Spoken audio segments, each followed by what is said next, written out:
जय श्री कृष्ण। राधे राधे मित्रों, कर्मों का फल कब और कैसे मिलता है? क्या इस जन्म के कर्मों का फल इसी जन्म में मिलता है? यदि हां, तो पूर्व जन्म के कर्मों के फल का क्या होता है और पूर्व जन्म के कर्मों का फल किसे और कब मिलता है? नमस्कार प्रिय मित्रों, कर्म और फल मनुष्य के जीवन व्यतीत क्रियाओं के अनुसार होता है। हमारा पूर्व जन्म कब, कहां और कैसे था, शायद ही किसी को पता हो, क्योंकि जब इंसान जन्म लेता है तो वह एक शिशु के रूप में होता है और जब वह बड़ा होता है तो संसार के माया जाल में फंस जाता है। इंसान के कर्मों का फल उसके जीवन के आधार के अनुसार होता है। तो पुनर्जन्म क्या है और क्या हमारे कर्म जन्म से लेकर मौत तक हमारा अनुसरण करते हैं? गीता में भगवान श्री कृष्ण ने अर्जुन को यह बात समझाई थी कि लोगों को उसके कर्मों का फल हमेशा मिलता है। आपने महसूस किया होगा कि बुरे लोग हमेशा बुरे कर्म करते हैं, फिर भी वह जीवन में सुखी और संपन्न रहते हैं, जबकि अच्छे लोग जीवन भर अच्छे कर्म करते हैं, फिर भी उसे अपमान और दर्द ही मिलता है। अच्छे कर्म करने वाले परेशान होते हैं कि आखिर उन्हें इतनी परीक्षा क्यों देनी पड़ रही है, जबकि जो अधर्म की राह में हैं वो खुश हैं और जिंदगी का लुत्फ उठा रहे हैं। अक्सर लोग सोचते हैं कि अब अच्छाई का जमाना ही नहीं रहा। अगर आपके मन में भी ये सवाल आया है तो आज हम आपको इसका जवाब देंगे, और ये जवाब वो है जो भगवत गीता में लिखा है और श्री कृष्ण ने अर्जुन को दिया था। भगवत गीता में वर्णित एक कथा के अनुसार जब भी अर्जुन के मन में कोई दुविधा होती थी तो वो श्री कृष्ण के पास पहुंच जाते थे। एक बार की बात है, अर्जुन ने भगवान श्री कृष्ण के समीप आकर कहा कि वो दुविधा में है और इसका जवाब वो श्री कृष्ण से चाहते हैं। श्री कृष्ण ने पूछा कि क्या सवाल है? अर्जुन ने कहा, मुझे ये जानना है कि अच्छे लोगों के साथ हमेशा बुरा ही क्यों होता है, वहीं बुरे लोग खुशहाल दिखते हैं। अर्जुन के मुंह से ऐसी बातें सुनकर श्री कृष्ण मुस्कुराए और कहा, हे अर्जुन, मनुष्य जैसा सोचता है और महसूस करता है वैसा कुछ नहीं होता है, बल्कि अज्ञानता की वजह से वो सच्चाई नहीं समझ पाता है। अर्जुन उनकी ये बात समझ नहीं पाए। इसके बाद श्री कृष्ण ने क्या कहा वो जानते हैं। कान्हा ने अर्जुन से कहा कि हे पार्थ, मैं तुम्हें एक कथा सुनाता हूं, उसे सुनकर तुम समझ जाओगे कि हर प्राणी को उसके कर्मों के हिसाब से ही फल मिलता है। प्रकृति हर किसी को अपनी राह चुनने का मौका देती है। अब वो मनुष्य की इच्छा पर निर्भर करता है कि उसे धर्म की राह चुननी है या अधर्म की। कथा शुरू करते हुए श्री कृष्ण ने कहा, एक नगर में दो पुरुष रहा करते थे। एक पुरुष व्यापारी था जिसके जीवन में धर्म की बहुत महत्ता थी। वो पूजा पाठ में यकीन रखता था। वो हर रोज मंदिर जाता था और दान धर्म भी करता था और हर रोज भगवान की पूजा करता था। वहीं दूसरा पुरुष बिल्कुल विपरीत था। वो हर रोज मंदिर तो जाता था लेकिन पूजा करने नहीं, बल्कि मंदिर के बाहर से जूते चप्पल चुराने। उसे दान और धर्म से कोई लेना देना नहीं था। समय बीतता गया और एक दिन बहुत जोर की बारिश हो रही थी।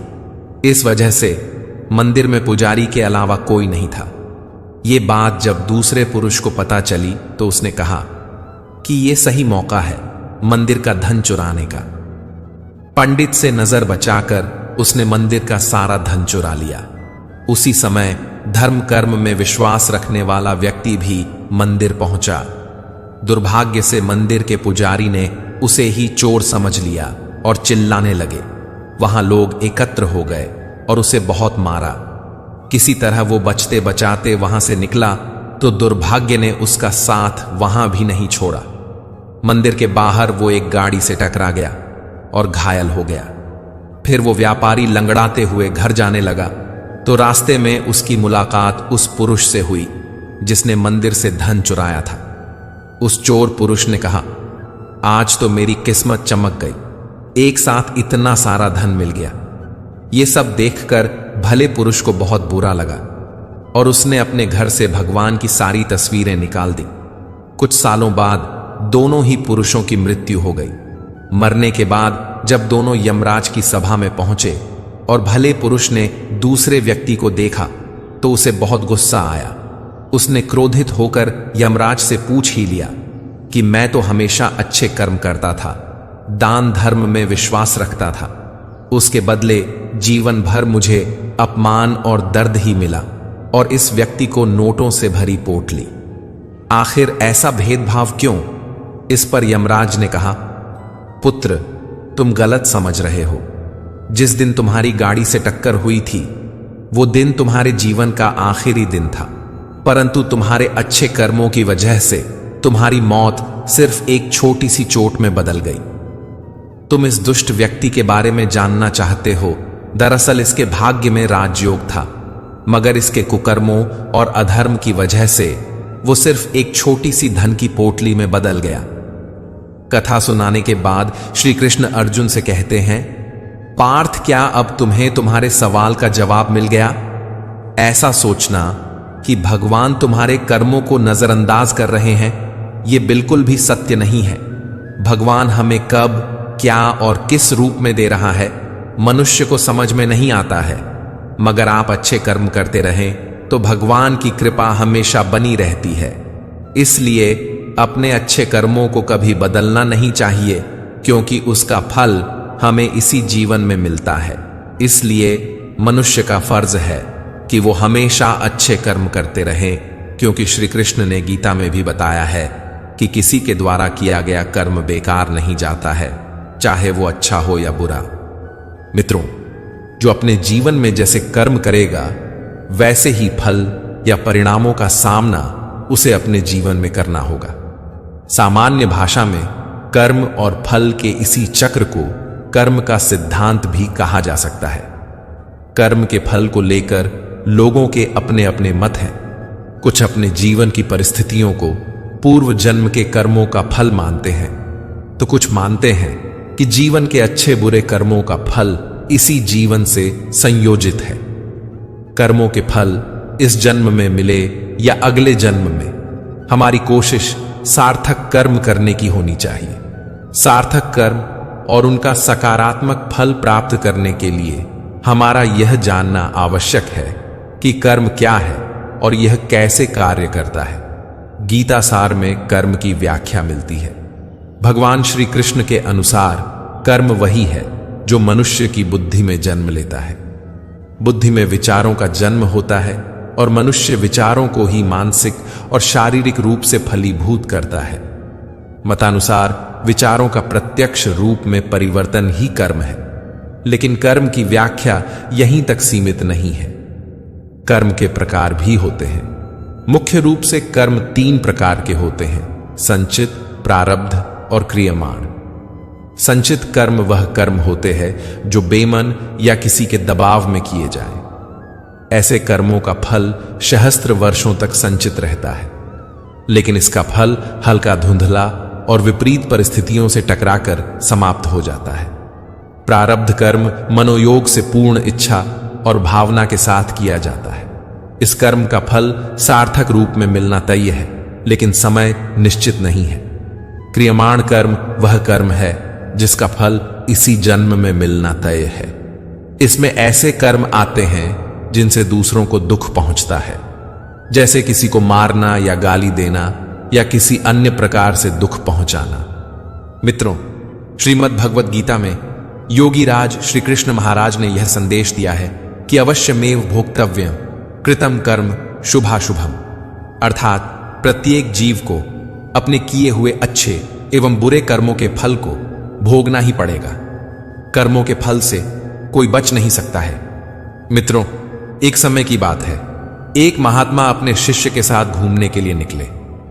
चलते चलते जब महात्मा और उनका शिष्य एक तालाब के पास से गुजर रहे थे, तो उन्होंने वहां एक मछुआरे को पानी में जाल डाले मछली पकड़ते हुए देखा। शिष्य को यह बात बहुत बुरी लगी और वह मछुआरे को अहिंसा परमो धर्म का उपदेश देने लगा, लेकिन मछुआरा उसकी कोई बात समझने को तैयार नहीं हुआ। पहले मछुआरा शिष्य की बात को टालता रहा, लेकिन जब मछुआरा उसकी बात नहीं माना तो दोनों के बीच में द्वंद्व शुरू हो गया। जब दोनों आपस में बहस कर रहे थे तो महात्मा आगे निकल गया था। लेकिन जब महात्मा ने दोनों को आपस में विवाद करते हुए देखा तो वह वापस लौटे और शिष्य को अपने साथ चलने के लिए कहा, और शिष्य का हाथ पकड़कर महात्मा उसको अपने साथ ले गए। महात्मा ने शिष्य को कहा, बेटा, हमारा काम तो सिर्फ समझाना है, लेकिन भगवान ने हमें सजा देने के लिए धरती पर नहीं भेजा है। शिष्य ने कहा, गुरुजी, हमारे राजा को इस तरह के लोगों के बारे में पता है जो इस तरह के बुरे कार्य करते हैं, और ना ही वह इनको दंड देते हैं और ना ही कोई सजा। आखिर इस तरह के लोगों को सजा कौन देगा? शिष्य की बात सुनकर महात्मा ने कहा कि बेटा, तुम परेशान मत हो, इनको सजा देने वाली भी एक अलौकिक शक्ति इस दुनिया में मौजूद है जो सब कुछ जानती है। भगवान की नजर सबके ऊपर है और वह सबके कर्मों का हिसाब रखते हैं। इसलिए तुम अभी चलो, तुम्हारा उससे बहस करने का कोई फायदा नहीं है। शिष्य गुरु जी की बात सुनकर संतुष्ट हो गया और उनके साथ चल दिया। इस बात को बीते हुए 2 वर्ष का समय निकल चुका था। एक दिन महात्मा और उनका शिष्य फिर उसी नदी के पास से गुजर रहे थे। शिष्य भी 2 साल पहले वाली मछुआरे वाली घटना भूल चुका था। वहां उन्होंने एक घायल सांप को देखा जो बहुत परेशानी में था। उस सांप को हजारों चींटियां नोच नोच कर खा रही थीं। शिष्य ने यह दृश्य देखा तो उसका दिल करुणा से भर गया। उससे यह सब देखा नहीं गया। वह सांप को बचाने के लिए जाने ही वाला था कि महात्मा ने उसका हाथ पकड़ लिया और उसको जाने से मना कर दिया। शिष्य ने गुरु से पूछा, आप मुझे सांप को बचाने के लिए क्यों नहीं जाने दे रहे? महात्मा ने कहा, इस सांप को अपने कर्मों का फल भोगने दो।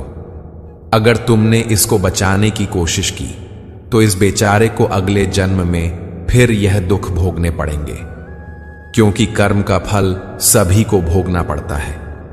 शिष्य ने महात्मा से पूछा कि गुरुजी, इसने ऐसा कौन सा कर्म किया है जो यह इतना भयंकर कष्ट भोग रहा है?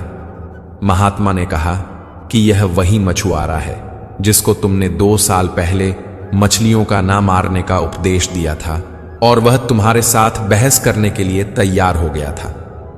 वह मछलियां ही यह चींटियां हैं जो इसको नोच नोच कर खा रही हैं। शिष्य महात्मा की बात सुनकर हैरान हो गया और उसने महात्मा से पूछा कि गुरुजी, यह तो बहुत ही अजीब सा न्याय है। महात्मा ने कहा, बेटा, इस दुनिया में स्वर्ग और नरक के सारे दृश्य मौजूद हैं। तुम्हें इस धरती पर हर जगह ईश्वर के न्याय के नमूने देखने को मिल सकते हैं। इसलिए अपने कर्म को हमेशा याद रखना चाहिए, क्योंकि सच यही है, जो हम करेंगे वह एक दिन हमें भोगना ही पड़ेगा। महात्मा ने कहा कि हमारे जीवन का हर पल बहुत ही कीमती है, इसलिए इस जीवन को बुरे कर्म करके बर्बाद नहीं करना चाहिए। शिष्य को गुरु जी की बात समझ में आ गई। मित्रों, यदि हम अपने जीवन में बहुत ज्यादा अच्छे कर्म करते हैं तो उसी के फल स्वरूप भगवान हमारे साथ न्याय करेंगे। इसलिए हमें जीवन में हमेशा अच्छे कर्म करने चाहिए। मित्रों, कर्म के फल से तो स्वयं भगवान विष्णु भी नहीं बच पाए। भगवान विष्णु के अवतार भगवान राम जब माता सीता की खोज में दर दर भटक रहे थे, तब उनकी भेंट सुग्रीव से हुई थी। सुग्रीव, जिन्हें उनके ही ज्येष्ठ भ्राता बाली ने राज्य से बेदखल कर उनकी पत्नी पर अधिकार कर लिया था। तब भगवान राम ने सुग्रीव की सहायता करते हुए बाली को छिपकर तीर मारा था, जिससे बाली की मृत्यु हो गई थी। भगवान राम ने बाली को पेड़ के पीछे छिपकर तीर इसलिए मारा क्योंकि बाली को वरदान प्राप्त था कि जो भी उसके सामने आएगा उसका आधा बल बाली को प्राप्त हो जाएगा। यह घटना है त्रेता युग की। युग समाप्त होने पर भगवान राम अपने लोक चले गए। इनके साथ ही भगवान के साथ उनके कर्मों का फल भी साथ चला गया।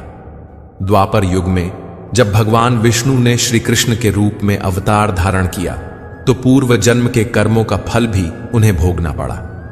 महाभारत युद्ध के बाद जब भगवान श्री कृष्ण समस्त परिवार के साथ द्वारका में बस गए, तब कौरवों की माता गांधारी के शाप के कारण यदुवंश समाप्ति की तरफ बढ़ने लगा।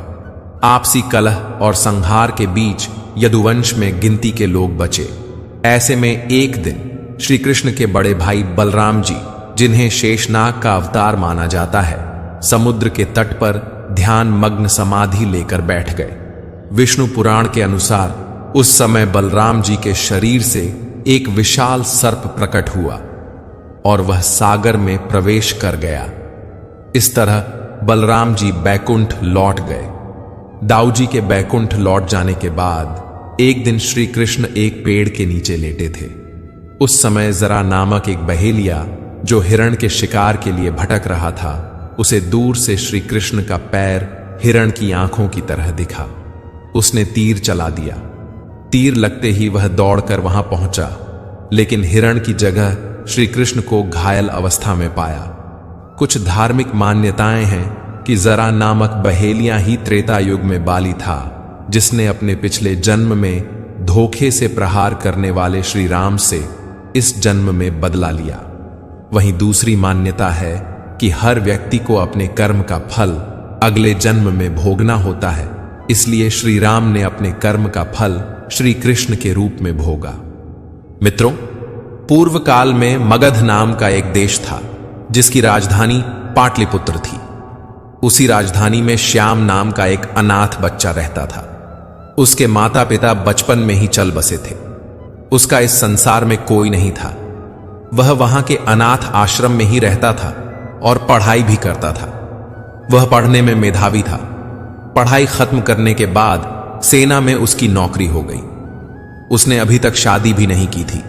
इस वजह से उसे जितनी सैलरी मिलती थी, लगभग वह सब बच जाता था। सैनिकों के छावनी में जहां खाना बनता था, वहां सूरजमल नामक एक सेठ आता था, जो उसी छावनी में खाने के सामान का सप्लाई करता था। दोनों को एक दूसरे को जानते पहचानते बहुत दिन हो गए। एक दिन सूरजमल ने श्याम से कहा कि तुम्हारे तो सारे पैसे बच ही जाते हैं, तो दोस्ती के नाते तुम अपना पैसा मुझे दे दो, ताकि मैं अपने व्यापार को बड़ा कर सकूं, और जब तुम्हें पैसों की जरूरत होगी तो मैं तुम्हें वापस कर दूंगा। श्याम ने कहा, आप पैसा वापस करोगे, इसकी क्या गारंटी है? सेठ ने कहा, मैं कसम खाकर कहता हूं, धोखा नहीं दूंगा। श्याम ने कहा, सेठ जी, लोग तो पैसे के लिए क्या क्या कर देते हैं, पर कोई नहीं, चलिए मैं आपकी बात को मान लेता हूं, कम से कम आपका तो भला हो जाए। सेठ ने गले लगाकर श्याम को धन्यवाद कहा। पैसा लेने के बाद सेठ जब भी आता, श्याम को बहुत बहुत धन्यवाद देता। सेठ का व्यापार श्याम के पैसों से बहुत बढ़ रहा था। आमदनी दिन दुगनी रात चौगुनी हो रही थी। आमदनी बढ़ने के साथ अब सेठ की नियत में बेईमानी आ चुकी थी। पैसा ना लौटाना पड़े, वह अब उसका बहाना ढूंढता रहता। इसी बीच देश की सीमा पर पड़ोसी देश के साथ युद्ध शुरू हो गया और श्याम को भी जाना पड़ा। जहां युद्ध हो रहा था, वो इलाका काफी दुर्गम था। वहां पहुंचने का एकमात्र रास्ता घोड़े से पहुंचने का था। श्याम एक कुशल घुड़सवार था, परंतु उसे जो घोड़ी मिली वो बिगड़ैल थी। घोड़ी के पीठ पर बैठते ही वह सरपट दौड़ने लगी। श्याम उसे काबू में करने की जितनी कोशिश करता, वो अपनी गति और तेज करती जाती। श्याम ने पूरी ताकत से लगाम खींचा। घोड़ी का मुंह कट चुका था, पर पता नहीं आज ये बिगड़ैल घोड़ी कुछ भी सुनने को राजी नहीं थी। घोड़ी दौड़ते दौड़ते दुश्मन के खेमे के सामने जाकर खड़ी हो गई। श्याम को संभलने का जरा भी मौका नहीं मिला और दुश्मनों ने घेर कर श्याम को मार डाला। अगले दिन सेठ सूरजमल जब सैनिकों के छावनी में गया, तो उसे वहां पता चला कि श्याम युद्ध में वीरगति को प्राप्त हुआ। छावनी से बाहर आते ही सेठ खुशी से झूम उठा। उसने सोचा, चलो अब पैसा वापस नहीं करना पड़ेगा। सेठ का व्यापार दिन दोगुनी रात चौगुनी तरक्की कर रहा था। कुछ दिनों के बाद सेठ की पत्नी मां बनी और सेठ एक सुंदर बच्चे का पिता बना। सेठ के जीवन का यह सबसे बेहतरीन समय चल रहा था। धीरे धीरे समय बीतता गया। सेठ का बेटा मोहन, जो अब बड़ा हो गया था और अब विवाह योग्य हो चुका था, अच्छे घर की सुंदर सुशील कन्या देखकर सेठ ने अपने बेटे मोहन की शादी कर दी। मोहन की शादी हुए मुश्किल से 2 महीने हुए थे। मोहन सड़क पार कर रहा था, उसे चक्कर आया और गिर गया। लोग उसे उठाकर वैद्य जी के यहां ले गए। वैद्य ने कहा कि इसे एक बहुत बड़ी बीमारी ने जकड़ लिया है, बहुत पैसे खर्च होंगे। सेठ ने कहा, आप पैसे की चिंता मत करें, आप इलाज करें। सेठ ने कई वैद्य बदले, पर मोहन की हालत दिन ब दिन बिगड़ती गई। सेठ अब व्यापार पे ध्यान नहीं दे पा रहा था, उसके ग्राहक छूटते जा रहे थे, इलाज का खर्च बढ़ता जा रहा था। अब सेठ बहुत कर्ज में डूब चुका था। उधर मोहन को वैद्य ने जवाब दे दिया। सेठ अब किसी चमत्कार की आशा में बैठा था। चमत्कार तो नहीं हुआ, परंतु मोहन अब इस दुनिया में नहीं रहा। महीनों जिंदगी की जंग लड़ने के बाद मोहन अब अपने प्राण त्याग चुका था। सेठ के घर में हाहाकार मच गया। सेठ, सेठानी, मोहन की पत्नी सब विलाप कर रहे थे। यहां तक कि घर के नौकरों का भी रो रो कर बुरा हाल था। संयोग से एक साधु उधर से गुजर रहे थे। उन्होंने करुण क्रंदन सुना तो रुक गए। वहां जाकर उन्होंने कहा कि रोने से कुछ नहीं होगा, जो होना था वो हो गया।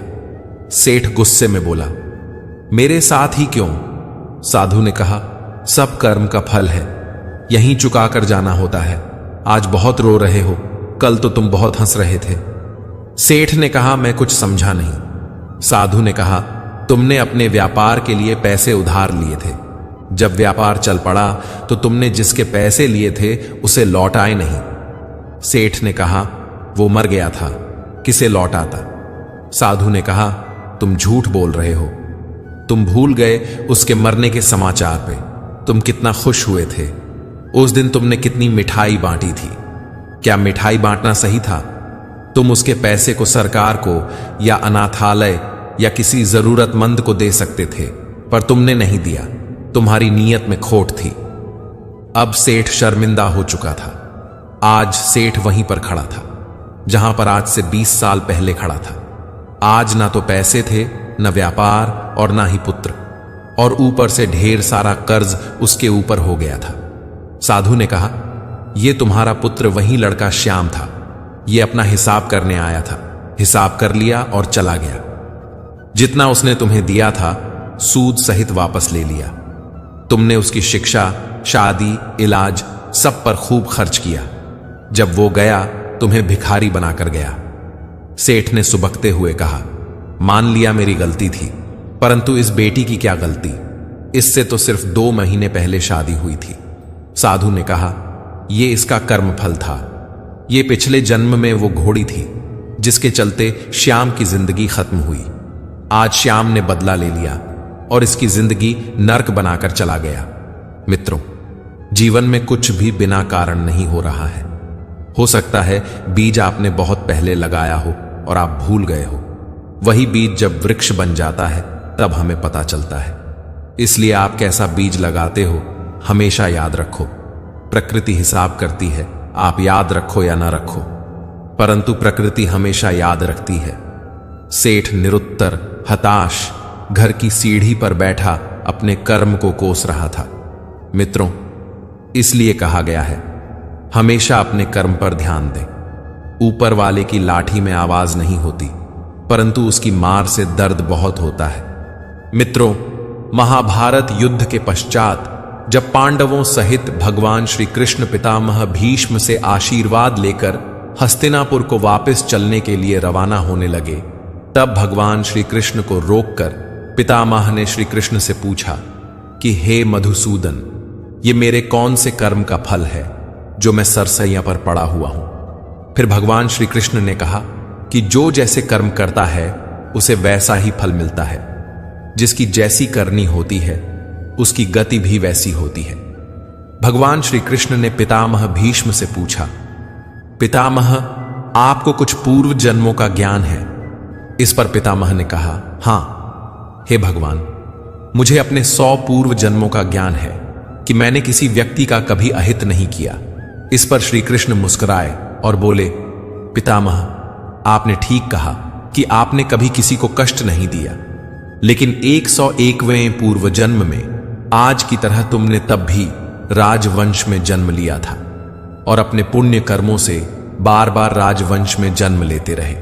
लेकिन उस जन्म में जब तुम युवराज थे, तब एक बार आप शिकार खेलकर जंगल से निकल रहे थे तभी आपके घोड़े के अग्रभाग पर एक करकेंटा एक वृक्ष से नीचे गिरा। आपने अपने बाण से उठाकर उसे पीठ के पीछे फेंक दिया। उस समय वह बेरिया के पेड़ पर जाकर गिरा और बेरिया के कांटे उसकी पीठ में धंस गए। करकेंटा जितना निकलने की कोशिश करता, उतना ही कांटे उसकी पीठ में चुभ जाते और इस प्रकार करकेंटा 18 दिन जीवित रहा और यही ईश्वर से प्रार्थना करता रहा, हे युवराज, जिस तरह से मैं तड़प तड़प कर मृत्यु को प्राप्त हो रहा हूं, ठीक इसी प्रकार तुम्हें भी तड़प तड़प कर मृत्यु मिलेगी। इसी कारण हे पितामह भीष्म, तुम्हारे पुण्य कर्मों की वजह से आज तक तुम पर करकेंटा का श्राप लागू नहीं हो पाया। लेकिन हस्तिनापुर की राजसभा में द्रौपदी का चीरहरण होता रहा और आप मूक दर्शक बनकर देखते रहे, जबकि आप उस अबला पर अत्याचार रोकने में सक्षम थे, लेकिन आपने दुर्योधन और दुशासन को नहीं रोका। इसी कारण है पितामह, आपके सारे पुण्य कर्म क्षीण हो गए और करकेंटा का श्राप आप पर लागू हो गया। हे पितामह, प्रत्येक मनुष्य को अपने कर्मों का फल कभी न कभी तो भोगना ही पड़ेगा। जो जैसा कर्म करता है उसे वैसा ही फल प्राप्त होता है। हमारे द्वारा किए गए कर्मों का फल हमें आगे चलकर भुगतना ही पड़ता है। पृथ्वी पर निवास करने वाले प्रत्येक प्राणी व जीव जंतु को भी भोगना पड़ता है और कर्मों के अनुसार ही जन्म होता है। मित्रों, क्या अनजाने में किए गए कर्म का फल भी मिलता है? अक्सर हमारे दिमाग में एक सवाल आता है कि हमने जीवन में ऐसा कोई पाप नहीं किया जिसके कारण हमें कष्ट मिले, फिर भी हमें इतना दुख क्यों मिल रहा है? मित्रों, कर्म फल के इस सिद्धांत को समझने के लिए हम आपको एक छोटी सी कहानी सुनाते हैं। यह कहानी बताती है कि कैसे एक बुरे कर्म का फल उस महिला को मिला जिसका इस कर्म से कोई लेना देना ही नहीं था। मित्रों, एक बार की बात है, एक दूर देश में एक संपन्न राजा हुआ करता था। उस राजा ने एक दिन 11 ब्राह्मणों को ब्रह्म भोज पर बुलाया। सभी ब्राह्मण महल के आंगन में भोज के लिए इकट्ठा हो गए। इस आंगन में रसोइये ने भी अपनी रसोई लगाई हुई थी। रसोइया भोजन बना ही रहा था कि ऊपर से एक चील अपने पंजे में एक सांप को दबा कर ले जा रही थी। सांप बेचारा आत्मरक्षा की सोच रहा था, चील अपने शिकार को खाने का सोच रही थी। रसोइया भोजन अच्छा बनने के बारे में सोच रहा था और राजा ब्राह्मणों के आने से अति प्रसन्न था। तभी अचानक सांप ने आत्मरक्षा में अपने फन से जहर निकाला। सांप का जहर चील से बचने के लिए था, लेकिन उस वक्त वो ठीक रसोइये की बड़ी सी कढ़ाई के ऊपर ही था और जहर का कुछ हिस्सा उस कढ़ाई में पक रहे खाने में मिल गया। इस जहर का किसी को कुछ नहीं पता था, इसीलिए राजा ने भोज में ये खाना परोसवा दिया। ब्राह्मणों ने जैसे ही खाना खाया, उन सभी की मौत हो गई। राजा ब्रह्म हत्या के कारण बहुत दुखी हुआ। वह रसोइया भी समझ नहीं पाया कि आखिर क्या हुआ। ये सारी परिस्थिति देखकर यमराज बड़े कंफ्यूज हो गए। उनके लिए फैसला करना मुश्किल हो गया कि इस पाप कर्म का फल किसे मिलना चाहिए। वो राजा जिसको पता ही नहीं था कि खाना जहरीला है, वो रसोइया जिसने खाना पकाया था लेकिन खाने में जहर नहीं मिलाया, वह सांप जिसने आत्मरक्षा में जहर उगला था, या वो चील जो राजा के आंगन से गुजर रही थी। यमराज के लिए फैसला लेना बहुत ही ज्यादा मुश्किल हो गया था कि इस पाप कर्म का फल किसे मिलना चाहिए। महीनों बीत गए, लेकिन यमराज इस पाप कर्म का फैसला नहीं कर पाए। तभी अचानक एक दिन उस राज्य से कुछ ब्राह्मण गुजरे। ब्राह्मणों ने रास्ते में एक महिला से राजा के महल जाने का रास्ता पूछा, तो महिला ने रास्ता बताते बताते ये भी कह दिया कि राजा ने तो पिछले वाले ब्राह्मणों को जहर देकर मार दिया था, आप लोग सोच समझ कर वहां जाइए। बस जिस पल उस महिला ने ये शब्द अपने मुंह से निकाले, उसी समय यमराज ने फैसला कर लिया कि उन मृत ब्राह्मणों की मृत्यु के पाप का फल इस महिला के खाते में जाएगा और इसे उस पाप का फल भुगतना होगा। यमराज के साथ मौजूद दूतों को समझ ही नहीं आया कि जो महिला उस घटना के समय वहां मौजूद भी नहीं थी, उसको कर्मफल क्यों मिलेगा। तब यमराज ने कहा कि देखो, जब कोई व्यक्ति पाप करता है तब उसे बहुत आनंद मिलता है, पर उन मृत ब्राह्मणों की हत्या से ना तो राजा को आनंद मिला, ना ही उस रसोइये को, ना ही उस सांप को आनंद मिला और ना ही उस चील को आनंद मिला, पर उस पाप कर्म की घटना को बुराई करने के भाव से बखान कर उस महिला को जरूर आनंद मिला। इसलिए उस अनजाने पाप कर्म का फल अब इस महिला के खाते में जाएगा। मित्रों, अब आप सोचिए कि जब जब हम रस लेकर किसी की बुराई करते हैं तो कैसे अपने ऊपर पापों के कर्म चढ़ाते जाते हैं।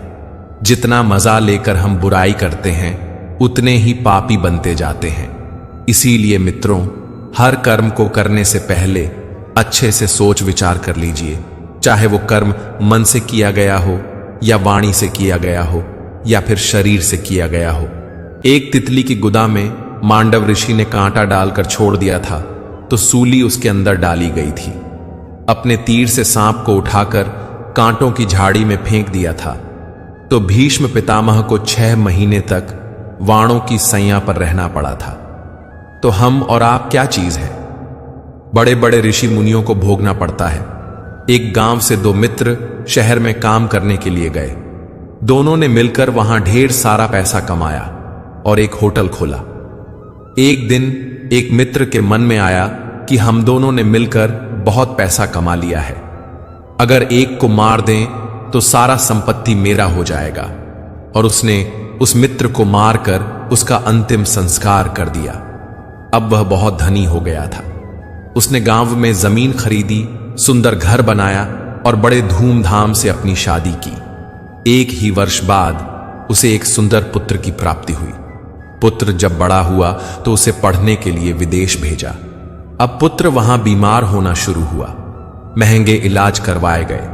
उसकी सारी संपत्ति बिक गई, करोड़ों का कर्जा हो गया, परंतु पुत्र की हालत में कोई सुधार नहीं हुआ। वह अपने पुत्र को गोद में लेकर कहने लगा कि बेटा, मैंने बहुत प्रयास किया पर शायद अब मैं तुम्हें बचा नहीं सकता। पुत्र हंसा और बोला, दोस्त, तुमने मुझे पहचाना नहीं। अपना सारा हिस्सा नष्ट करके और तुम्हें बर्बाद करके मैं ऐसे जा रहा हूं कि जिंदगी भर तुम रोते रहोगे। और वो मर गया। कर्मों का सिद्धांत यही कहता है कि कल जो आपने किया था आज वो आपको भोगना पड़ेगा, और आज जो आप कर रहे हैं उसका फल कल आपको जरूर मिलेगा। इसीलिए डरिए कि आपके द्वारा कोई पाप न हो जाए, और यही डर आपको निडर बना देगा। एक दिन अर्जुन भगवान श्री कृष्ण से पूछते हैं कि हे माधव, विधाता बड़े हैं या विधि का विधान? भगवान श्री कृष्ण मुस्कुराते हुए अर्जुन से कहते हैं कि हे पार्थ, मैं विधाता होकर भी विधि के विधान को नहीं टाल सका। मैं राधा को चाहता था पर मुझको मीरा चाहती थी, और मैं रूकमणि का होकर रह गया। इस बात से तुम खुद अंदाजा लगा सकते हो कि विधि का विधान बड़ा है या मैं विधाता। एक बार नारद जी एक जंगल से होकर जा रहे थे तो 2 पेड़ के नीचे महात्मा भजन कर रहे थे। एक पीपल के वृक्ष के नीचे, एक वट वृक्ष के नीचे। दोनों ने नारद जी को प्रणाम किया। पीपल वाले ने कहा कि हे महाराज, मैं भगवान का नित्य भजन करता हूं। आप भगवान से पूछना कि वो मुझे कितने जन्म में मिलेंगे, कब मिलेंगे। वट वृक्ष वाले ने भी नारद जी से यही बात कहा। जब नारद जी लौट कर आए तो पहले वट वृक्ष वाला मिला। उन्होंने नारद जी को प्रणाम किया और पूछा, महाराज, आपने भगवान से बात की? नारद जी बोले, हां, भगवान ने कहा है कि तुमको इसी जन्म में मिल जाएंगे। वह बड़ा आनंदित हुआ और भगवान के भजन में लग गया। अब नारद जी पीपल वृक्ष वाले के पास गए और बोले कि भगवान ने कहा है कि पीपल के वृक्ष में जितने पत्ते हैं इतने जन्म लेने के बाद तुम्हें भगवत प्राप्ति होगी। वो नाच पड़ा और कहा कि भगवान मुझे जानते हैं ना कि मैं भजन कर रहा हूं, और नाचते हुए खुशी से रोने लगा कि भगवान मुझे एक दिन जरूर मिलेंगे। उसी समय भगवान प्रकट हो गए। नारद जी ने कहा कि भगवान, आपने मुझे झूठा बना दिया। आपने हमसे कहा था कि जितने पीपल में पत्ते हैं उतने जन्म के बाद मैं इससे मिलूंगा। भगवान बोले कि जैसी तन्मयता से ये भजन कर रहा था इतने जन्म लगते इसकी इतनी तन्मयता में, लेकिन इसने वो तन्मयता अभी धारण कर ली, इसलिए मैं अभी मिल गया। मित्रों, सच्ची भक्ति और श्रद्धा के लिए भगवान भी लालायित रहते हैं। प्रबल प्रेम के पाले पड़कर प्रभु को नियम बदलते देखा। अपना मान टले टल जाए, भक्त का मान न टलते देखा। जगन्नाथपुरी के एक भक्त की कथा है। एक भक्त था, उसके स्वप्न में जगन्नाथ जी आते थे। वो इतना रोता था मंदिर के बाहर खड़े होकर के कि एक दिन ठाकुर जी बोले कि तू इतना क्यों रोता है? भक्त बोले कि आप बस मेरे साथ रहो, मुझे और कुछ नहीं चाहिए, और इस बात का मुझे अनुभव होना चाहिए कि आप मेरे साथ हो। भगवान जगन्नाथ जी ने उनको कहा, मैं तेरे साथ हमेशा हूं, और इसका अनुभव तुम्हें जब करना हो तो समुद्र के बालू पर चलना, और थोड़ी दूर चलने के बाद पीछे देखना, 2 पैरों के निशान तेरे होंगे और तेरे बगल में 2 पैरों के निशान मेरे होंगे। उससे तुझे पता चल जाएगा कि मैं तेरे साथ हूं। अब तो वो रोज समुद्र के तट पर जाता और चल के देखता। थोड़ी दूर चलता तो 2 पैर के निशान उसके और बगल में छोटे छोटे चरण भगवान के। वह बहुत प्रसन्न रहता था, लेकिन एक दिन उसके घर में कोई घटना घटी। उसके माताजी का देहावासन हो गया। बहुत कष्ट में आ गया, इतना पीड़ा में आ गया कि वह रोने लगा, बिलखने लगा। अपनी मां के जाने के भाव से तुरंत दौड़ करके गया। बोला, मन को शांत करने का एक ही तरीका है कि पता चले कि जगन्नाथ जी मेरे साथ हैं। वह अत्यंत पीड़ा में था। जैसे ही समुद्र के तट पर चल रहा था, बहुत तेज तेज रो रहा था। पीछे मुड़कर के देखा तो 2 ही पैरों के चिन्ह थे। जगन्नाथ मंदिर के बाहर जाकर के बोला कि मैं समझ गया, मेरी मां का देहावसान इसीलिए हुआ है क्योंकि आप मुझे छोड़कर चले गए हो। अब आप मेरे साथ में नहीं हो। आपने कुछ दिन मेरा संग किया, उसके बाद मुझे अकेला छोड़ दिया। हे नाथ, आप ऐसा कैसे कर सकते हैं? मुझसे क्या अपराध हुआ? रोने लगा, बिलखने लगा। जगन्नाथ जी रात्रि में फिर स्वप्न में आए। बोले, क्यों रो रहा था? वह बोला, नाथ, आप मेरे साथ हमेशा थे और आज आप मेरे साथ नहीं थे। मैंने जाकर देखा 2 ही चरण चिन्ह थे और आज ही मेरी मां का भगवत धाम गमन हो गया। इसका मतलब आपने मुझे त्याग दिया ना? मुझसे कोई अपराध हुआ है? भगवान बोले, नहीं। वह बोला, तो फिर आज आपके चरण चिन्ह क्यों नहीं थे? भगवान बोले, कल तक मेरे चरण चिन्ह थे क्योंकि तू भी चल रहा था और मैं भी चल रहा था, परंतु आज तू पीड़ा में आ गया तो तुझे गोद में लेकर मैं ही चल रहा था। वो मेरे चरण चिन्ह हैं, तेरे नहीं। वो मैं ही हूं। मित्रों, मनुष्य जब भगवान का आश्रय ले लेता है तब उसके लिए कुछ पाने की आवश्यकता नहीं रह जाती है। शिव पुराण में वर्णित एक कथा के अनुसार एक आदमी शिव मंदिर में चोरी करने के लिए जाता है। वहां अंधेरे के कारण उसे कुछ दिखाई नहीं देता है। वह अपना उत्तरी वस्त्र निकालकर उसे जला देता है ताकि प्रकाश हो जाए और देखता है कि क्या चुराने लायक है। उसे कुछ भी चुराने लायक चीजें नहीं मिली।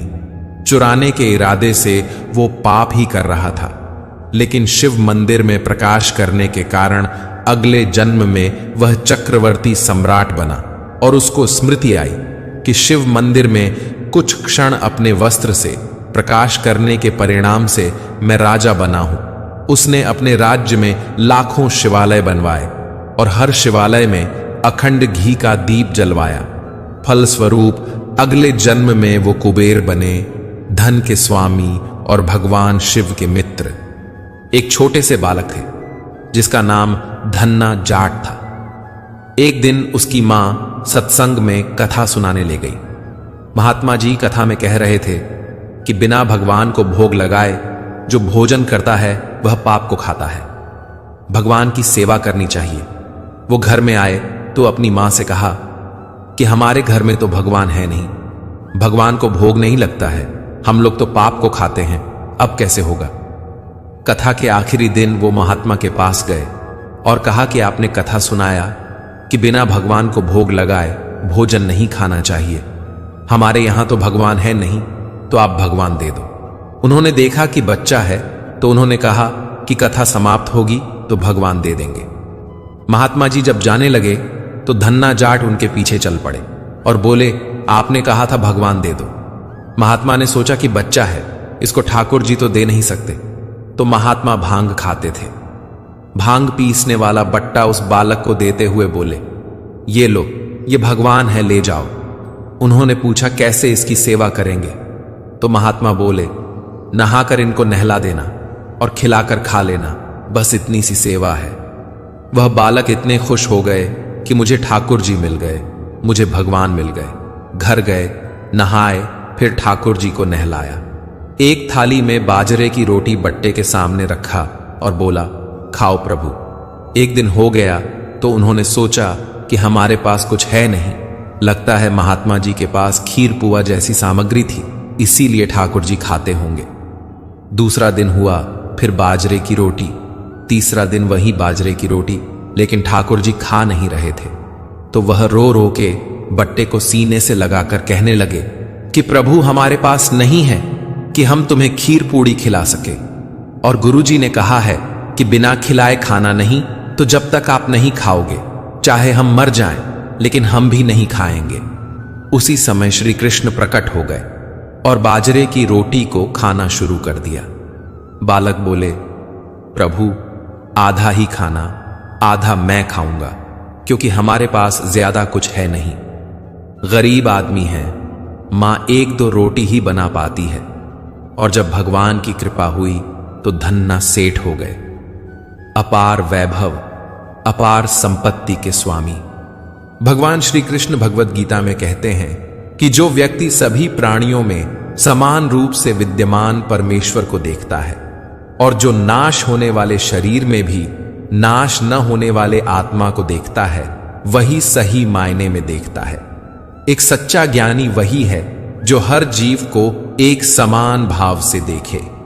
इस पृथ्वी पर मौजूद समस्त जीव भगवान का ही अंश है, इसलिए हमें सभी जीवों से प्रेम करनी चाहिए। कान्हा कहते हैं, इस ब्रह्मांड में समस्त चीजें नाशवान हैं, जो कभी नहीं नाश होने वाला है वह है आत्मा।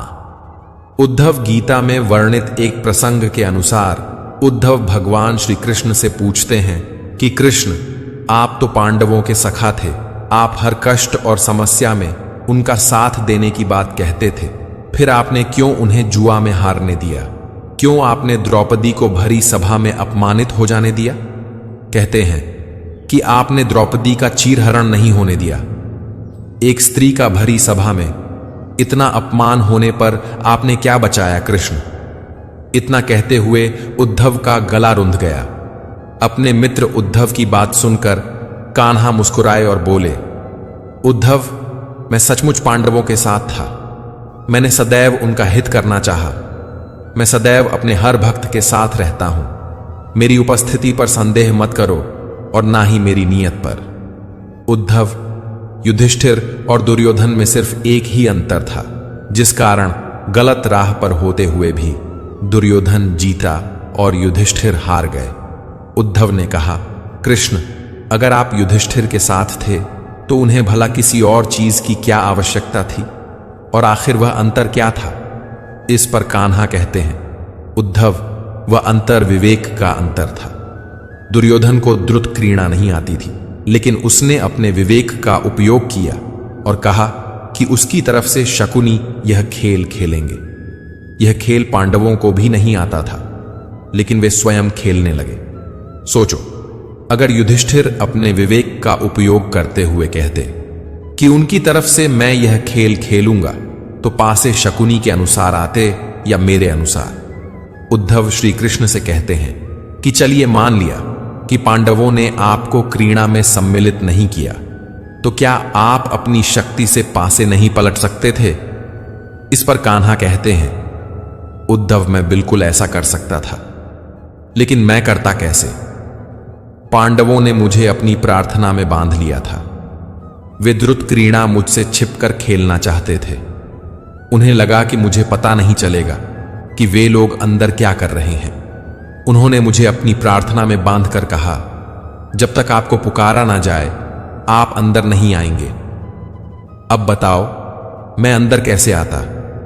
अब उद्धव आगे कहते हैं, कृष्ण, हमने माना आप अंदर नहीं आ सकते थे, लेकिन जिस समय द्रौपदी को अपमानित करते हुए सभा में लाया जा रहा था और फिर भरी सभा में उसका शील भंग किया गया, तब आपने अपनी शक्ति क्यों नहीं दिखाई? इस पर कान्हा ने कहा, उद्धव, द्रौपदी ने भी तो मुझे नहीं पुकारा था। जब उसे अपमानित करते हुए उसके कक्ष से सभा तक लाया गया तो वह अपनी पूरी सामर्थ्य के साथ जूझती रही, लेकिन उसने भी मुझे भुला दिया था। जब उसे लगा कि अब बात उसके वश से बाहर है, तब सभा के भीतर उसने मुझे पुकारा और मैं तुरंत वहां उपस्थित हो गया। उद्धव अगला सवाल पूछते हैं, तो कृष्ण ये बताइए कि आपने पांडवों को गलती करने से क्यों नहीं रोका? माना प्रार्थना में बंधने के कारण आप उन्हें जिता नहीं सकते थे, तो आपने उन्हें गलतियां करने से क्यों नहीं रोका?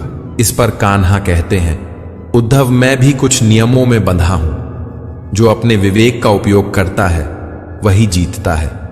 द्रुत क्रीड़ा के दौरान भी पांडव अपने भाग्य को कोसते रहे। एक बार भी याद करते कि कृष्ण सहायता करो, और तब मैं उनकी सहायता नहीं करता तो मेरी गलती होती। उद्धव श्री कृष्ण से पूछते हैं कि अगर विवेक ही सब कुछ है तो फिर आप हर व्यक्ति के साथ केवल उसके कर्मों का लेखा जोखा रखने के लिए रहते हैं? क्या अपने भक्त को गलत कार्य करने से रोकना आपका दायित्व नहीं? इस पर कान्हा कहते हैं, उद्धव, जिस समय सभी लोग कोई भी कार्य करते समय इस बात का ध्यान रखेंगे कि मैं उनके साथ हूं और सब देख रहा हूं, तो तुम ही बताओ उद्धव, यह जानकर वे कोई गलत कार्य कर पाएंगे क्या? मनुष्य गलत कार्य करते तभी हैं जब दुनियादारी में खोकर वे मुझे भुला देते हैं और मेरी उपस्थिति को अनदेखा कर देते हैं। कान्हा की बात सुनकर उद्धव बोले, आपने बहुत गहरी बात कही है कृष्ण। यह सही है कि जब हर पल व्यक्ति के मन में यह भाव रहेगा कि आप उसके साथ हैं और उसके सब कार्यों को देख रहे हैं, तो वह कोई गलत काम कर ही नहीं पाएगा। फिर जब गलत काम नहीं करेगा तो बुरे परिणाम क्यों भुगतेगा? हिमालय की तलहटी में बसा राज्य सूर्यवंश सूरज की किरणों की तरह दमकता था। नदियों का मधुर संगीत, हरियाली से भरे खेत और प्रजा की हंसी खुशी इस नगरी को स्वर्ग सा बनाती थी। सूर्यवंश के राजा विक्रमादित्य की शौर्य गाथाएं दूर दूर तक गूंजती थीं। उनके रथ के पहिए जहां से गुजरते वहां शत्रु भय से कांप उठते। महल में सोने चांदी की सजावट थी और उनकी सेना इतनी विशाल थी कि उसे देखकर बड़े बड़े साम्राज्य झुक जाते। लेकिन विक्रमादित्य बहुत ही अहंकारी था। वे मानते थे कि उनकी शक्ति और साम्राज्य का वैभव केवल उनकी अपनी कमाई है। रानी सुदर्शना, जो अपनी बुद्धिमत्ता और करुणा के लिए जानी जाती थीं, अक्सर राजा को समझाती थीं कि महाराज, शक्ति और धन नश्वर हैं। सच्ची शक्ति प्रजा के हृदय में बसती है। हमें अपने कर्मों पर ध्यान देना चाहिए। लेकिन राजा उनकी बात को हल्के में लेते। राजा कहते, रानी, मेरे पास सूर्यवंश का खजाना और तलवार है। कोई मुझसे मेरी प्रजा नहीं छीन सकता। सूर्यवंश की आध्यात्मिक रक्षा का दायित्व महर्षि विश्वामित्र पर था। वे एक तपस्वी थे जिनकी तपस्या से सृष्टि के रहस्य खुलते थे। उनके आश्रम में एक प्राचीन ग्रंथ रखा था जिसे कर्मसूत्र कहा जाता था। इस ग्रंथ में सूर्यवंश का रहस्य लिखा था। उसमें लिखा था कि इस भूमि पर प्रत्येक प्राणी को अपने कर्मों का फल उसी जन्म में भोगना होगा। अच्छे कर्म सुख लाएंगे और बुरे कर्म दुख। यह वरदान सूर्यदेव ने सूर्यवंश के प्रथम राजा को दिया था, लेकिन यह एक शाप भी था क्योंकि बुरे कर्मों का दंड तुरंत मिलता था। एक दिन राजा विक्रमादित्य ने सूर्यवंश में एक भव्य सूर्य मंदिर बनाने की घोषणा की। यह मंदिर उनकी शक्ति और वैभव का प्रतीक होता। इसके लिए उन्होंने नदी के किनारे की सबसे उपजाऊ जमीन का चयन किया, लेकिन वह जमीन कृष्णदास नामक एक गरीब किसान की थी। कृष्णदास ने अपनी मेहनत से उस बंजर जमीन को हरा भरा किया था। उसकी फसलें पूरे गांव को खिलाती थीं और उसका छोटा सा परिवार उसी जमीन पर निर्भर था। जब राजा के सैनिक कृष्णदास के पास पहुंचे और जमीन खाली करने का आदेश दिया तो वह दौड़ता हुआ राजमहल पहुंचा। उसने राजा के सामने सिर झुकाकर प्रार्थना की, महाराज, यह जमीन मेरा सब कुछ है। मेरे बच्चे इसी की उपज से पलते हैं, कृपया इसे मुझसे न छीने। लेकिन राजा का अहंकार जाग उठा। कृष्णदास, तुम्हारी हिम्मत कैसे हुई मेरे आदेश का विरोध करने की? यह जमीन अब सूर्यवंश की है, तुम्हें मुआवजा मिलेगा, जाओ, राजा ने कठोर स्वर में कहा। कृष्णदास की आंखों में आंसू थे। वह चुपचाप अपने झोपड़े की ओर लौट गया। उसकी पत्नी सावित्री ने पूछा, क्या हुआ? कृष्णदास ने गहरी सांस ली और कहा, सब कुछ छिन गया, लेकिन कर्म का फल तो मिलेगा। सावित्री ने उसका हाथ थामा और कहा, हम मेहनत करेंगे, भगवान सब देखते हैं। कृष्णदास की पुकार इतनी मार्मिक थी कि वह हिमालय की चोटियों को पार कर देवलोक तक पहुंची। यमराज, जो कर्मों का हिसाब रखते थे, ने इंद्र और वरुण के साथ सभा बुलाई। सूर्यवंश में अन्याय हो रहा है, यमराज ने गंभीर स्वर में कहा। राजा विक्रमादित्य का अहंकार बढ़ता जा रहा है, हमें उन्हें कर्म का पाठ पढ़ाना होगा। इंद्र ने कहा, लेकिन यमराज, सूर्यवंश का वरदान अटल है, क्या हम उनके कर्मों में हस्तक्षेप कर सकते हैं? यमराज ने मुस्कुराकर कहा, हम हस्तक्षेप नहीं करेंगे, हम केवल कर्मों का दर्पण दिखाएंगे। इसके लिए हमें कालरात्रि की आवश्यकता होगी। कालरात्रि एक रहस्यमयी शक्ति थी। उनका रूप भयानक था, काला वस्त्र, लाल नेत्र और हाथ में एक चमकता हुआ दर्पण, लेकिन उनका हृदय न्याय से भरा था। यमराज ने उन्हें बुलाया और कहा, कालरात्रि, सूर्यवंश में जाओ, राजा विक्रमादित्य को उनके कर्मों का फल दिखाओ। कालरात्रि ने सिर झुकाया और कहा, जैसी करनी वैसी भरनी, मैं अपना कार्य करूंगी। उसी रात राजा विक्रमादित्य को एक भयानक सपना आया। वे एक अंधेरे जंगल में खड़े थे। चारों ओर घना कोहरा था और हवा में ठंडी सिहरन। अचानक उनके सामने कालरात्रि प्रकट हुई। उनके हाथ में दर्पण चमक रहा था। विक्रमादित्य, कालरात्रि की गहरी आवाज गूंजी, देखो, तुम्हारे कर्म तुम्हें कहां ले आए हैं?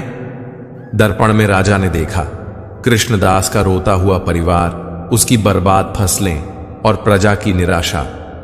यह क्या है? राजा ने कांपते स्वर में पूछा। कालरात्रि ने कहा, यह तुम्हारे कर्मों का दर्पण है। तुमने एक गरीब की आजीविका छीनी। अब समय है कि तुम सुधर जाओ, वरना सूर्यवंश का पतन निश्चित है। राजा पसीने से तरबतर होकर जाग उठे। उन्होंने रानी सुदर्शना को सपने की बात बताई। रानी ने गंभीर स्वर में कहा, महाराज, यह कोई साधारण सपना नहीं, यह कर्म का संदेश है। आपको महर्षि विश्वामित्र से मिलना चाहिए। राजा ने अनमने मन से सहमति दी। अगले दिन वे महर्षि के आश्रम पहुंचे। महर्षि विश्वामित्र अपने आश्रम में तपस्या में लीन थे। उनके सामने कर्मसूत्र ग्रंथ खुला था। राजा ने सिर झुकाकर प्रणाम किया और सपने की बात बताई। महर्षि ने शांत स्वर में कहा, विक्रमादित्य, तुमने कर्म के नियम को चुनौती दी है। कृष्णदास का दुख तुम्हारे अहंकार का परिणाम है। यदि तुम नहीं सुधरे तो सूर्यवंश का वैभव मिट्टी में मिल जाएगा। राजा ने हंसकर कहा, महर्षि, आप चिंता न करें, मेरा साम्राज्य अजेय है। एक गरीब किसान की जमीन से क्या फर्क पड़ता है? महर्षि ने गहरी सांस ली और कहा, विक्रमादित्य, कर्म का चक्र अटल है, तुम्हें जल्द ही इसका अनुभव होगा। राजा ने उनकी बात को मजाक समझा और महल लौट आए। इधर कृष्णदास ने हार नहीं मानी। उसने पास की एक बंजर जमीन पर मेहनत शुरू की। दिन रात पसीना बहाया, पत्थर हटाए और छोटा सा खेत तैयार किया। उसकी मेहनत देखकर गांव वाले प्रभावित हुए। कुछ ने उसे बीज दिए, कुछ ने पानी लाने में मदद की। धीरे धीरे उसकी मेहनत रंग लाने लगी। छोटे छोटे पौधे उगने लगे। एक दिन कुमार सूर्यवर्धन, जो राजा का 7 वर्षीय पुत्र था, अपने घोड़े पर सैर करते हुए कृष्णदास के खेत के पास पहुंचा। उसने कृष्णदास को मेहनत करते देखा और पूछा, तुम इतनी मेहनत क्यों कर रहे हो? जब तुम्हारी जमीन छिन गई? कृष्णदास ने मुस्कुराकर कहा, कुमार, कर्म कभी व्यर्थ नहीं जाता। मैंने पहले भी मेहनत की थी और अब भी कर रहा हूं। भगवान सब देखते हैं। सूर्यवर्धन उसकी बातों से प्रभावित हुआ। उसने कहा, मैं पिताजी से बात करूंगा, तुम्हें न्याय मिलेगा। कृष्णदास ने सिर्फ सिर झुकाया और काम में लग गया। सूर्यवर्धन महल लौटा और अपनी मां रानी सुदर्शना को सारी बात बताई।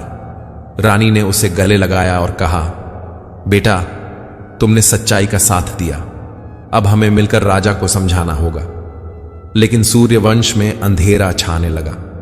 नदियां सूखने लगीं, खेत बंजर होने लगे और प्रजा में असंतोष बढ़ने लगा। व्यापारियों ने शिकायत की कि बाजार में माल नहीं बिक रहा। किसानों ने कहा कि फसलें मुरझा रही हैं। राजा ने इसे प्राकृतिक आपदा माना, लेकिन रानी सुदर्शना जानती थी कि यह कर्म का फल है। उन्होंने राजा से फिर अनुरोध किया, महाराज, कृष्णदास को उसकी जमीन लौटा दें। यह सूर्यवंश के लिए शुभ होगा। लेकिन राजा ने फिर उनकी बात अनसुनी कर दी। काल रात्रि अब हर रात राजा के सपनों में आने लगी। हर बार वह दर्पण में उनके कर्म दिखाती और कहती, विक्रमादित्य, समय समाप्त हो रहा है। राजा का स्वास्थ्य बिगड़ने लगा। उनकी आंखों के नीचे काले घेरे पड़ गए और उनका मन अशांत रहने लगा।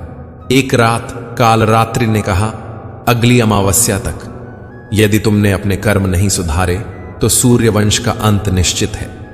सूर्यवंश की नगरी, जो कभी सूरज की किरणों से जगमगाती थी, अब उदासी के बादलों से घिरी थी।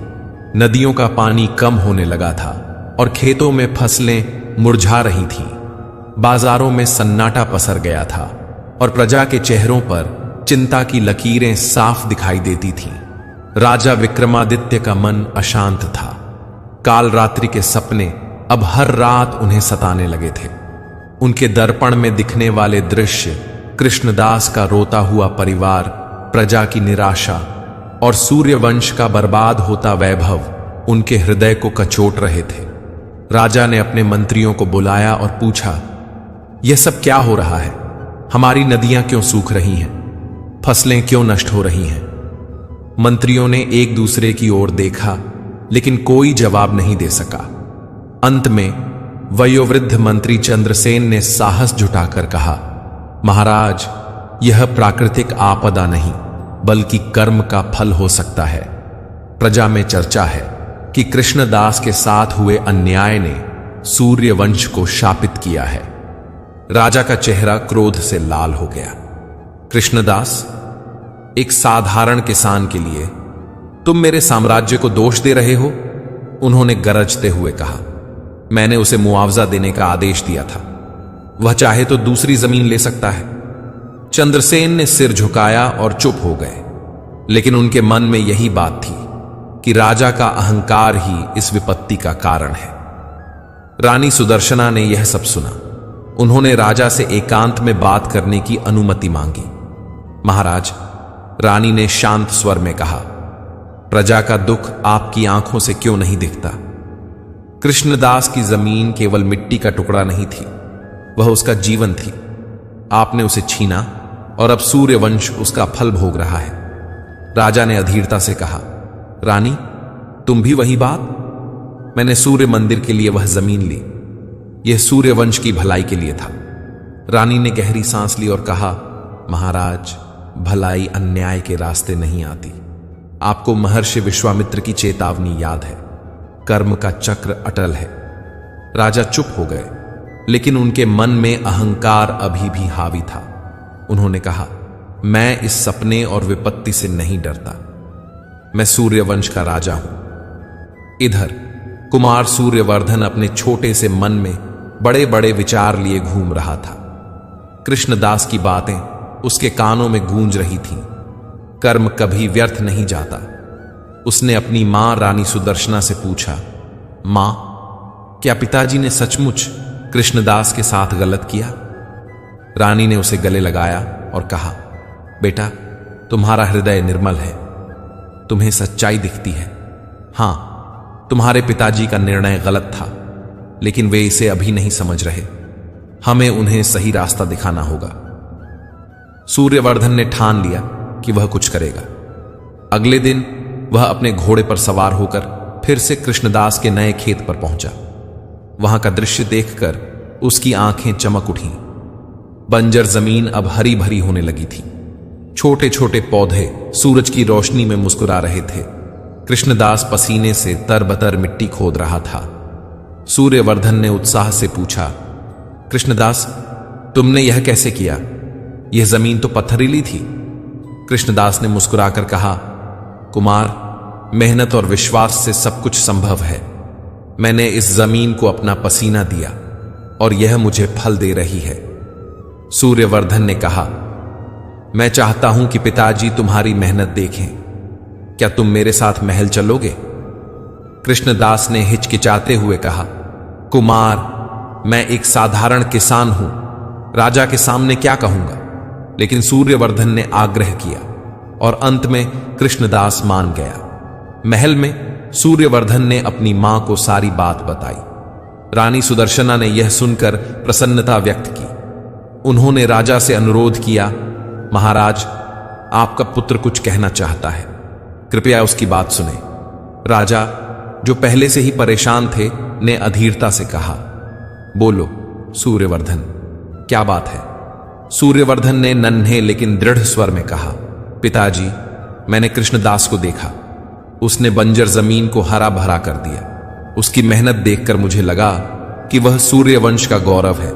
कृपया उसकी पुरानी जमीन उसे लौटा दे। राजा का चेहरा तमतमा उठा। सूर्यवर्धन, तुम अभी बच्चे हो, तुम्हें राजकाज की समझ नहीं। वह जमीन सूर्य मंदिर के लिए ली गई है।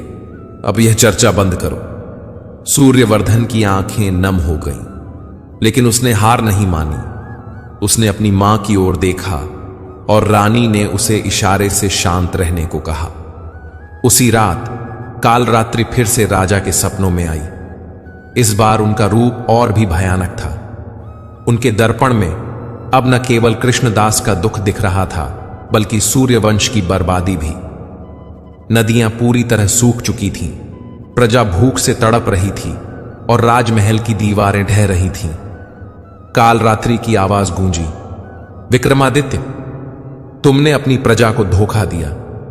तुम्हारा अहंकार तुम्हें और तुम्हारे साम्राज्य को ले डूबेगा। राजा ने कांपते स्वर में पूछा, मुझे क्या करना होगा? कालरात्रि ने कहा, पश्चाताप। कृष्णदास के साथ न्याय करो, अपनी प्रजा का दुख दूर करो। अमावस्या की रात तक तुम्हारे पास समय है। यदि तुम नहीं सुधरे तो सूर्यवंश का अंत हो जाएगा। राजा चीखते हुए जाग उठे। उनका शरीर पसीने से भीगा था और उनका हृदय तेजी से धड़क रहा था। सुबह राजा ने रानी को बुलाया और सारी बात बताई। रानी ने शांत स्वर में कहा, महाराज, यह अंतिम चेतावनी है। कालरात्रि कोई साधारण शक्ति नहीं, वे कर्म की देवी हैं। आपको कृष्णदास को उसकी जमीन लौटानी होगी। राजा ने पहली बार गंभीरता से सोचा, लेकिन उनका अहंकार अभी पूरी तरह टूटा नहीं था। उन्होंने कहा, मैं देखूंगा कि क्या किया जा सकता है। सूर्यवंश की स्थिति और बिगड़ने लगी। नदियों का पानी अब पूरी तरह सूख चुका था। खेतों में धूल उड़ रही थी और प्रजा भूख से तड़प रही थी। गांव वालों ने राजमहल के सामने इकट्ठा होकर नारे लगाने शुरू किए, हमें न्याय चाहिए, हमें हमारी नदियां वापस दो। राजा ने सैनिकों को भेजा, लेकिन सैनिक भी प्रजा के साथ मिल गए। यह देखकर राजा स्तब्ध रह गए। मंत्री चंद्रसेन ने कहा, महाराज, प्रजा का विश्वास टूट रहा है, आपको तुरंत कुछ करना होगा। राजा ने क्रोधित होकर कहा, क्या मैं अपनी प्रजा के सामने झुकूं? लेकिन उनके मन में डर बढ़ रहा था। कालरात्रि की चेतावनी उनके कानों में गूंज रही थी। उसी दिन रानी सुदर्शना और सूर्यवर्धन ने एक योजना बनाई। रानी ने राजा से कहा, महाराज, प्रजा को शांत करने के लिए एक सभा बुलाएं। कृष्णदास को भी आमंत्रित करें, उसकी बात सुने। राजा ने अनमने मन से सहमति दी। सभा का आयोजन अगले दिन के लिए तय हुआ। अगले दिन राजमहल के प्रांगण में विशाल सभा लगी। प्रजा की भीड़ उमड़ पड़ी थी। कृष्णदास अपने साधारण वस्त्रों में सिर झुकाए सभा में पहुंचा। सूर्यवर्धन ने उसका हाथ थामकर उसे आगे बढ़ाया। राजा सिंहासन पर बैठे थे, लेकिन उनके चेहरे पर अशांति साफ दिख रही थी। रानी ने सभा की शुरुआत की। प्रजाजनों, आज हम यहां एकत्र हुए हैं ताकि सूर्यवंश के दुख का कारण जान सकें। कृष्णदास, तुम अपनी बात रखो। कृष्णदास ने सिर उठाया और शांत स्वर में कहा, महाराज, मैं एक साधारण किसान हूं। मेरी जमीन मेरा सब कुछ थी। आपने उसे सूर्य मंदिर के लिए लिया, जो एक पवित्र कार्य है। लेकिन मेरे परिवार का क्या? मैंने केवल मेहनत की थी और वह छिन गई। मैंने फिर से मेहनत शुरू की और भगवान की कृपा से मेरी नई जमीन हरी भरी हो रही है। लेकिन सूर्यवंश का दुख देखकर मेरा मन रोता है। मैं चाहता हूं कि हम सब मिलकर इस विपत्ति को दूर करें। प्रजा ने तालियां बजाईं। कृष्णदास की सादगी और सच्चाई ने सबका दिल जीत लिया। सूर्यवर्धन ने उत्साह से कहा, पिताजी, कृष्णदास सही कह रहा है। हमें उसकी जमीन लौटानी चाहिए। राजा चुप रहे। उनके मन में द्वंद्व चल रहा था। एक ओर उनका अहंकार था, दूसरी ओर कालरात्रि की चेतावनी। अमावस्या की रात नजदीक आ रही थी। राजा का मन अशांत था। उन्होंने महर्षि विश्वामित्र को फिर से बुलाया। महर्षि ने कहा, विक्रमादित्य, तुम्हारे पास अब बहुत कम समय है। कर्म का चक्र तुम्हें क्षमा नहीं करेगा। कृष्णदास को न्याय दो और अपनी प्रजा का विश्वास जीतो। राजा ने पहली बार सिर झुकाया और कहा, महर्षि, मुझे मार्ग दिखाएं। महर्षि ने कहा, सच्चा पश्चाताप करो, कृष्णदास से क्षमा मांगो और उसकी जमीन लौटाओ। इसके बाद प्रजा के लिए कल्याणकारी कार्य शुरू करो। केवल तभी सूर्यवंश बच सकता है। राजा ने गहरी सांस ली और कहा, मैं ऐसा ही करूंगा। अगली सुबह राजा विक्रमादित्य साधारण वस्त्रों में नंगे पांव कृष्णदास की झोपड़ी की ओर चले। उनके साथ रानी और कुमार सूर्यवर्धन भी थे। पूरा गांव यह दृश्य देखकर स्तब्ध रह गया। राजा ने झोपड़ी के सामने आकर सिर झुकाया और कहा, कृष्णदास, मैं अपने कर्मों के लिए क्षमा चाहता हूं। अन्याय किया, क्या तुम मुझे माफ करोगे? कृष्णदास की आंखें भर आईं। उसने राजा के चरणों में हाथ जोड़ते हुए कहा, महाराज, जिसने गलती मानी वह पहले ही आधा पावन हो गया।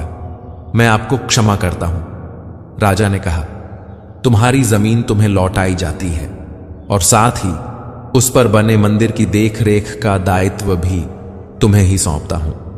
गांव में ढोल बजने लगे। लोग झूम उठे। यह न्याय का उत्सव था। राजा ने महर्षि विश्वामित्र के चरणों में गिरकर प्रायश्चित किया।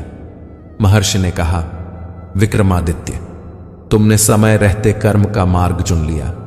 अब सूर्यवंश फिर से खिलेगा। जल्द ही वर्षा हुई। नदियां फिर से भर गईं। खेतों में हरियाली लौट आई। प्रजा में उत्साह छा गया। राजा ने अपने अहंकार का त्याग कर प्रजा की सेवा को ही अपना धर्म मान लिया। काल रात्रि एक अंतिम बार प्रकट हुई। इस बार उनके हाथ में दर्पण नहीं, बल्कि एक दीपक था। राजन, जब कर्म शुद्ध हो तो भविष्य भी उज्जवल होता है। अब मैं लौट रही हूं। दीपक की लौ की तरह सूर्यवंश फिर से चमक उठा, धर्म, न्याय और करुणा की रोशनी में।